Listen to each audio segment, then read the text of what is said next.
Hello সম্মানিত viewers, আসসালামু আলাইকুম। আশা করি আপনারা অনেক অনেক ভালো আছেন। আপনাদের দয়ায় আমি অনেক ভালো আছি। আজকে আমি আপনাদেরকে সুন্দর একটি ভিডিও দেখার সুযোগ করে দেবো। সেটি হচ্ছে বাংলাদেশের সুন্দরবন এবং খান জাহান এলার মাজার শরীফ এবং ৬০ গম্বুজ মসজিদটি। আমরা যেহেতু গাজীপুর থেকে রওনা দিয়েছি, সেহেতু হয়তো সারা রাত আমাদের গাড়িতেই যেতে হবে। তো দেখতে থাকুন পুরো ভিডিওটি। আমরা কিভাবে আপনার খান জাহান আলী এবং সুন্দরবন এবং ৬০ গম্বুজ মসজিদটি ঘুরেছি সেটার পুরো ভিডিওটা দেখতে পারবেন। ইনশাল্লাহ সাথে থাকুন, পাশে থাকুন, পুরো ভিডিওটা দেখতে থাকুন। আমরা যেহেতু গাজীপুর থেকে রওনা দিয়েছি রাত 11টার সময়, তাই আমাদের হয়তো বাগেরহাট অথবা খুলনা যেতে প্রায় 7-8 ঘন্টার সময় লাগবে। আমরা মেবি ওখানে পৌঁছাবো হচ্ছে সকাল 6টা থেকে 7টা পর্যন্ত। যদি গাড়ি আর আল্লাহ তাআলা আমাদের ভালোভাবে পৌঁছায়, তাহলে আমরা ওখানে সকাল 6টার সময় পৌঁছাবো ইনশাল্লাহ। তো দেখতে থাকুন আমরা কখন পৌঁছাই, সব কিছু ডিটেলস আপনাদেরকে আমরা দেবো। আমাদের রাতের জার্নিটা মোটামুটি বেশ ভালোই লাগতেছে, কারণ রাতে যেহেতু লং রোডের রাস্তা, সেহেতু অনেক সময় লাগবে। তাই আমরা গাড়ির মধ্যে একটু ঘুমিয়ে পড়বো, সেই জন্য একটু ভিডিও করে নিচ্ছি। তো আবার যখন সকালে পৌঁছাবো আপনাদেরকে সেই ভিডিওটা দেখার সুযোগ করে দেবো ইনশাআল্লাহ।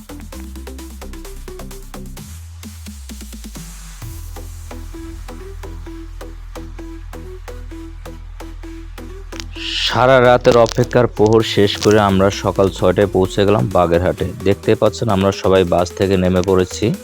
এখন আমরা মেবি ঢুকে পড়ব খান জাহান আলীর যে তৌরিকৃত আমরা ৬০ গম্বুজ মসজিদ, তার গেট দিয়ে ভিতরে প্রবেশ করব ইনশাআল্লাহ। অবশেষে আমরা ৬০ গম্বুজ মসজিদের গেট দিয়ে ভিতরে প্রবেশ করলাম। দেখতেই পাচ্ছেন যে ৬০ গম্বুজ মসজিদের যে গেট, তা সেটা আমার সামনে।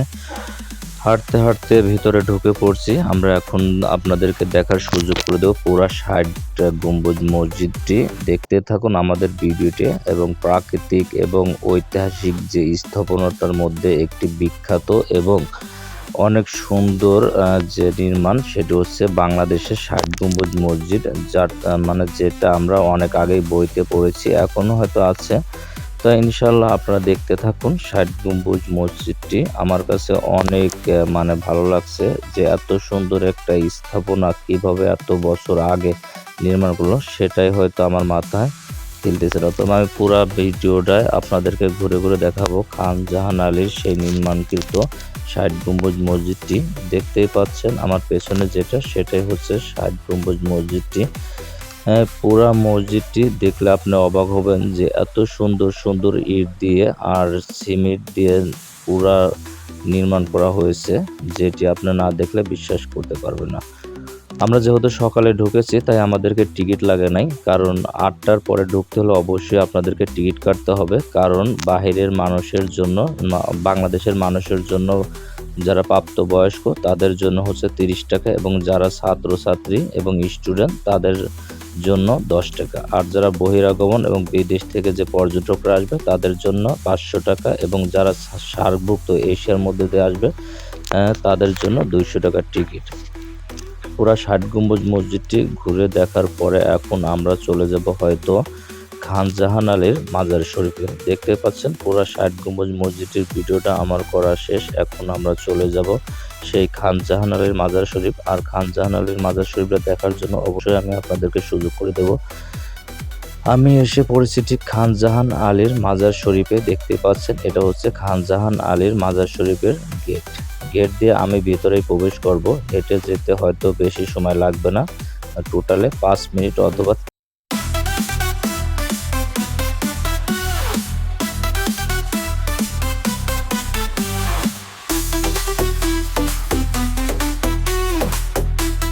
আমাদের খান জাহান আলীর মাজার ঘুরে দেখা শেষ হয়ে গেলে আমরা এখন চলে যাব মংলা বন্দর, কারণ মংলা বন্দর থেকে আমরা চলে যাব হচ্ছে সুন্দরবন। দেখতে পাচ্ছেন আমরা সবাই হেঁটে আমাদের গাড়ির কাছে এসে পড়েছি।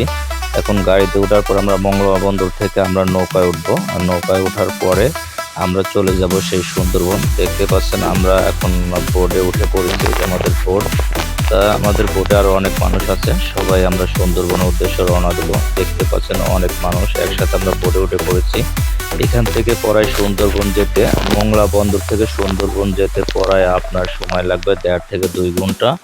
কারণ জোয়ার ভাটা যাওয়া আসা করে, সেক্ষেত্রে আপনার জোয়ারের সময় আমরা বোটে উঠেছি এবং চলে যাব আমরা। 1.5 ঘন্টা সময় লাগবে মাঝে মধ্যে। আমরা এর ফাঁকে আমরা কিছু খাবার দাবার খেয়ে নিলাম, কারণ এখন আমাদের বেজে গেছে 10টা 10:30টার মতো।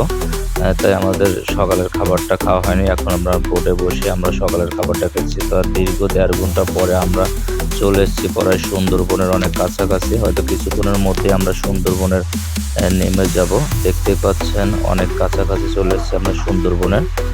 আমাদের সুন্দরবনের কাছাকাছি এসে ঘাটে পৌঁছে গেছি, অনেকগুলো দেখতেছেন। এখন আমরা সুন্দরবনে নেমে যাব। সুন্দরবনে নেমে যাওয়ার পরে সুন্দরবনটা আপনারা ভিডিও করে দেখাবো ইনশাল্লাহ। অবশেষে সুন্দরবনে নেমে পড়েছি। এখন দেখতে থাকবো সুন্দরবনের যে গাছগুলো অনেক সুন্দর। আমি আপনাদেরকে পুরো সুন্দরবনের যে গাছগুলো আছে এগুলো দেখার জন্য সুযোগ করে দেবো ইনশাল্লাহ। সাথে থাকুন, পাশে থাকুন এবং সুন্দরবনের দৃশ্যগুলো দেখার জন্য অপেক্ষা করুন।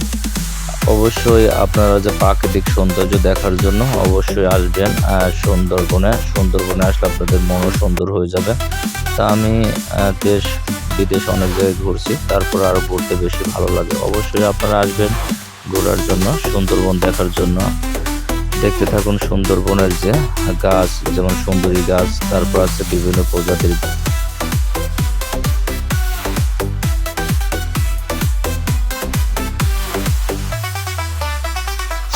ইনশাল্লাহ আমার নিজেরই অনেক অনেক ভালো লাগতেছে, কারণ আমি সুন্দরবনের সুন্দর গাছগুলো আপনাদেরকে দেখার সুযোগ করে দিচ্ছি।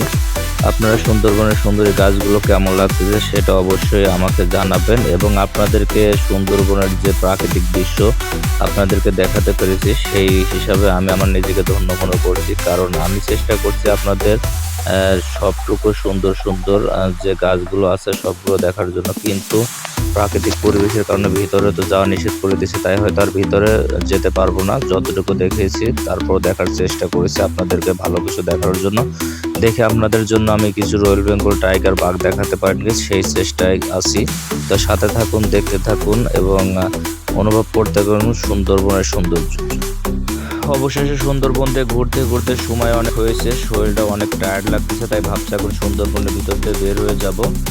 তা হাঁটতেছি আর ভাবতেছি এখন যদি একটা বাঘ এসে পড়ে তাহলে জীবনটা এখানে শেষ, তাই আর ভিতরে যাব না। এখন আমি আপনাদেরকে যথেষ্টটুকু দেখাইছি, তবে ইনশাল্লাহ সবাই ভালো থাকবেন। এখন যাওয়ার পালা।